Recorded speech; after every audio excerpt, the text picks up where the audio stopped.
Hello guys, আসসালামু আলাইকুম। সবাই কেমন আছেন? আশা করছি ভালো আছেন।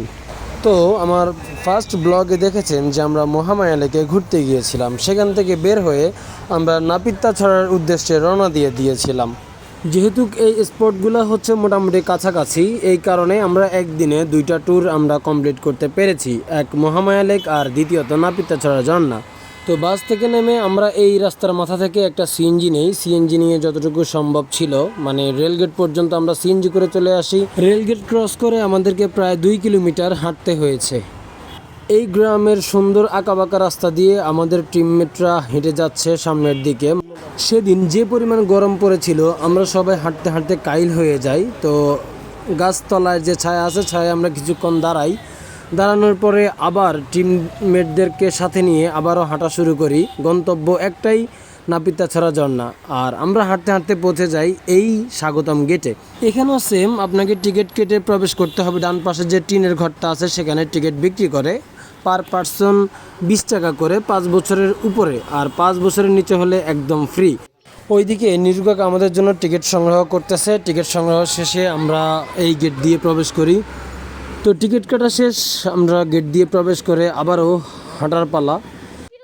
যদিও ঝর্ণা বহুদূর, হাঁটতে হবে প্রচুর, কিছু করার নেই। এই রোদ মাথা নিয়েও হাঁটতেছি আমরা সবাই।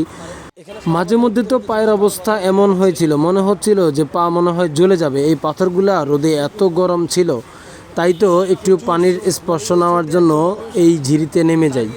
পানি থেকে উঠে আবারও হাঁটা ধরলাম। কিছু দূর আসার পরে পাহাড়ি মানুষদের কিছু ভেড়া দেখলাম যে বেঁধে রাখছে ঘাস খাওয়ানোর জন্য। আর ওই যে বাচ্চারা হচ্ছে এই ঝিরিতেই তারা গোসল করতেছে, এই গরম নিবারণ করতেছে। এই ঝর্ণা বা ঝিরির পানি হচ্ছে তাদের সম্বল।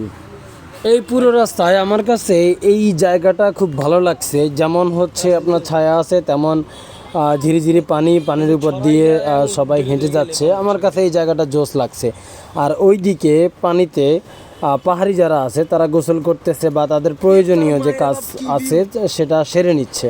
ওদেরকে দেখে ভাই আসলে আল্লাহর কাছে আমি লাখো কোটি শুকরিয়া জ্ঞাপন করি। তার কারণ আমরা যে জায়গায় আছি বা যেখান থেকে আমরা আসছি, আমরা আসলে আমাদের জায়গাটা আমরা ফিল করি না যে আমরা আল্লাহ তাআলা আমাদেরকে কতটা শান্তিতে এবং কতটা সুন্দরে রাখছে। সর্বাবস্থায় আমরা যেখানে যেভাবে জীবনযাপন করতেছি, সেটার জন্য আল্লাহ তাআলার দরবারে সব সময় শুকরিয়া জ্ঞাপন করা আমাদের উচিত। তো যাই হোক, দেখতে দেখতে আমরা ঝর্ণার কাছে চলে আসছি।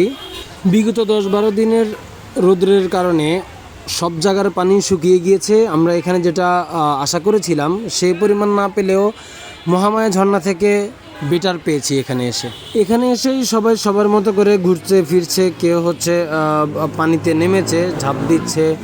আর আমার ছেলে তো ফুল মানে প্রিপারেশন নিয়ে রেডি আছে যে আমি কখন পানিতে নামবো, সেও পানিতে নামার জন্য টোটালি প্রস্তুত। মজা লাগতেছে এই যে পাহাড়ের মাঝখানে তুমি আসো, ঝর্ণায়, ভালো লাগতেছে না? এই জায়গাটি হচ্ছে নাপিতাছড়ার দ্বিতীয় স্টেজ বা দ্বিতীয় ধাপ, যেটাই বলেন না কেন। এখানে বড় সড়ো একটা ঝর্ণা আছে, আর ঠিক তার ডান পাশ দিয়ে পাহাড়ের উপরে উঠার একটা সুন্দর ব্যবস্থা আছে। বর্ষা মৌসুমে এই পুরো জায়গাটাই পানি দিয়ে ভরা থাকে আর পানি পরিষ্কারও থাকে। এখন যদিও আপনার পানিটা ওইরকম পরিষ্কার না, কিন্তু মানুষজন ঈদের ছুটিতে যেহেতু সবাই বাড়িতে আসছে, আর এই কারণে সুন্দর কিছু মুহূর্ত কাটানোর জন্য সবাই ভ্রমণ পিপাসু যারা আছে তারা চলে আসছে।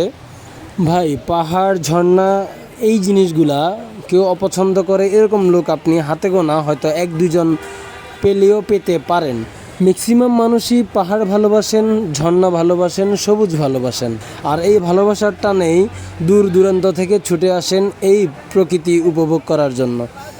মিরসরাইয়ে ভ্রমণের জন্য বেশ কয়েকটি পয়েন্ট রয়েছে, যেমন আপনার মহামায়া লেক, খৈয়াছড়া ঝর্ণা রয়েছে নাপিতাছড়া ঝর্ণা রয়েছে, সহস্রধারা ঝর্ণা 1, সহস্রধারা ঝর্ণা 2, বেশ কয়েকটি ঝর্ণার পয়েন্ট এই মিরসরাইতে রয়েছে।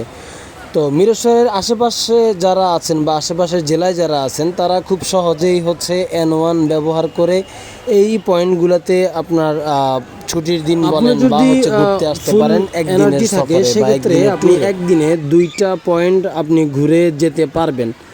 আর যদি এমনটা হয় যে আপনি পাহাড় বাইতে পারবেন না বা হচ্ছে আপনার শরীর অল্পতে উইক হয়ে যায়, সেক্ষেত্রে একদিনের জন্য একটা পয়েন্টই আপনার জন্য যথেষ্ট হবে।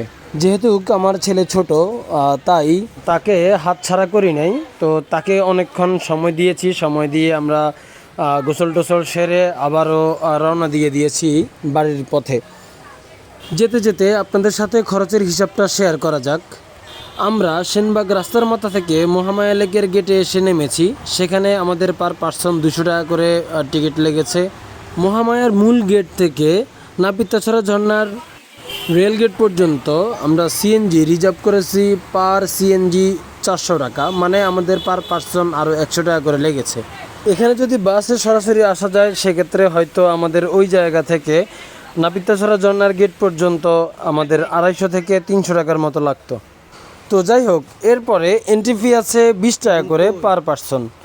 আর আপনারা দুপুরের খাবার জন্য সেটা যার যার ব্যক্তিগত হিসাব, যে যেভাবে খাবেন সেভাবেই হচ্ছে খরচ হবে আর কি। মোটামুটি 600 থেকে 700 টাকার মধ্যে আপনি একদিনের ট্যুর কমপ্লিট করতে পারবেন মহামায়া লেক অথবা নাপিতাছড়া ঝর্ণার। তো ভাই, সারাদিন রাস্তায় হেঁটে পাহাড় বেয়ে আবার পাহাড় থেকে নেমে শরীর পুরোটাই ক্লান্ত। এখানে এসে দুপুরের খাবারটা সেরে নিলাম। এই হোটেলের একটা খাবারের প্যাকেজ ছিল 150 টাকা, মানে 150 টাকার ভিতরে আনলিমিটেড ভাত, আনলিমিটেড ডাউল, এক টুকরো মুরগির মাংস আর আলু ভর্তা ছিল একটু। তো যাই হোক, যেহেতু শরীরটা পুরো ক্লান্ত ছিল, আমরা খেয়েছি আলহামদুলিল্লাহ, বেশ ভালোই খাবারের টেস্ট ছিল। সারাদিন ঘোরাঘুরির পর এবার আমাদের বাড়ি যাওয়ার পালা। আর হ্যাঁ, আরেকটা জিনিস মাথায় রাখবেন, সেটা হচ্ছে নাপিতাছড়া ঝর্ণা থেকে আপনারা যখন ব্যাক করবেন সেখানে কোনো সিএনজি অথবা কোনো গাড়ি নাও পেতে পারেন, আপনাদেরকে হেঁটে আসতে হতে পারে। তো আমরা N1-এ উঠে কিছুক্ষণ বাসের জন্য অপেক্ষা করেছিলাম। যে লোকাল বাসগুলো পেয়েছি সেগুলোতে দাঁড়িয়ে যাত্রী ছিল প্রচুর, মানে অনেক ভিড় ছিল, যার কারণে আমরা লোকাল বাসে উঠি নাই। কিছুক্ষণ দাঁড়িয়ে থাকার পরে এই পিকআপ ভাই আমাদের সামনে এসে ব্রেক করে আর আমাদেরকে জিজ্ঞাসা করে যে আমরা কোথায় যাব। যেহেতু আমরা এখন যাওয়ার গন্তব্য ছিল মহিপাল, আর এই গাড়িটাও মহিপালের উপর দিয়ে যাবে, তাই আমরা সিদ্ধান্ত নিই যে এবারে একটু অন্যরকম ট্রাভেল করা যাক। পিকআপে করে কখনো ট্রাভেল করা হয় নাই, তো এই চান্সটা আর মিস করি না। সবাই মিলে উঠে পড়লাম পিকআপে। সারাদিনের যে ক্লান্তি ছিল, এই পিকআপে উঠে ওই ক্লান্তি মনে হয় যে এক নিমিষে হারিয়ে গেল। তো পিকআপ থেকে নামার পরে ভিডিওটা আর কন্টিনিউ করা হয় নাই। আমরা আল্লাহর রহমতে খুব সহি সালামতে আমাদের বাড়ি পৌঁছে যাই। তো আজ এ পর্যন্তই। সবার কাছে অনুরোধ থাকবে, ফেসবুক থেকে দেখে থাকলে ফেসবুক পেজটি ফলো করে দিন, ইউটিউবে দেখে থাকলে চ্যানেলটি সাবস্ক্রাইব করে দিন। সবাই ভালো থাকবেন, সুস্থ থাকবেন, আল্লাহ হাফেজ।